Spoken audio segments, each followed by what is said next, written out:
The Georgia Bulldogs, they ran it back. The Georgia Bulldogs went back-to-back for the first time ever in the college football playoff era, and the confetti fell. Nick Brake and I were on the field. It was unbelievable. It was an absolute movie of a time. So cool. But as it always is, everybody and their mother has to talk about, well, what's the way too early predictions? What's the way too early feel? And to be honest, I'm not a fan of that talk. I think it's ludicrous. I think so much is going to happen via the portal. I think so much is going to happen through spring practice. So much is going to happen still with the coaching carousel. So we don't know for a fact, but when you just look at the independent variables at Georgia right now, as they stand, a three-peat seems fairly reasonable.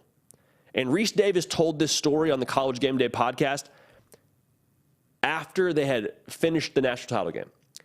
Kirby Smart's kind of taken a lap and giving his good wishes to the fans that traveled to see that game. It was an incredible game, too, in terms of atmosphere. Volume was cranked through the roof. Beside the point, he throws up a one finger, meaning one national title. Everyone's like, yeah, you got one. Throws up two. Everyone's like, there it is. Went back to back. He might have been playing to the fans, folks, but he threw up a third finger.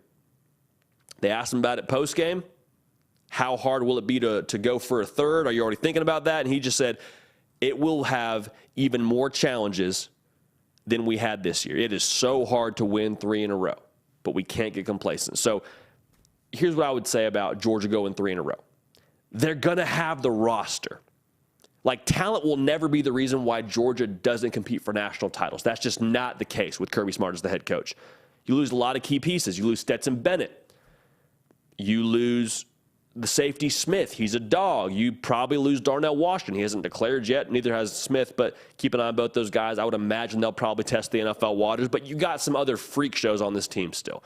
Kendall Milton, he's coming back. He already told us. Brock Bowers, going to be a junior. He has to stay one more year. Smile Munden, only a sophomore this year. Jamon Dumas-Johnson, only a sophomore. Javon Bullard, the MVP of the national title game, who put up video game kind of numbers. Played star for Georgia. He's coming back. And oh, by the way, behind those guys that are leaving to the NFL, the guys behind Jalen Carter and all that, they've got guys that are just from a top 3 class. And they haven't had a top 3 class or outside of they haven't had a class outside the top 3 in a really long time, is what I'm trying to tell you. We're going to be generous and say they have folks that are from the 2018 cycle on their roster still. Nobody in that group is a part of a class outside the top 3. So the talent is going to be elite for a long time at Georgia. Even if they didn't play this year, doesn't mean they can't still be very, very good for that program next year. All right?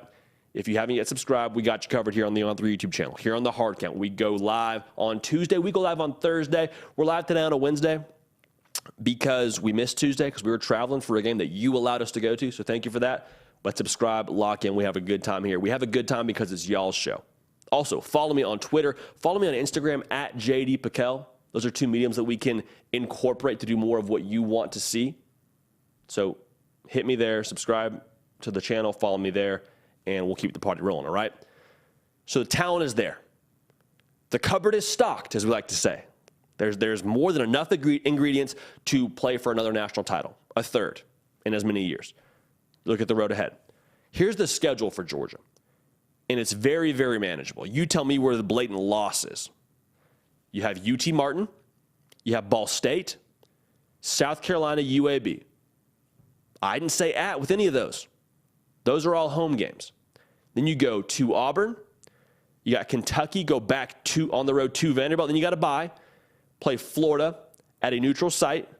You got Missouri. You got Ole Miss. You go at Tennessee and at Georgia Tech.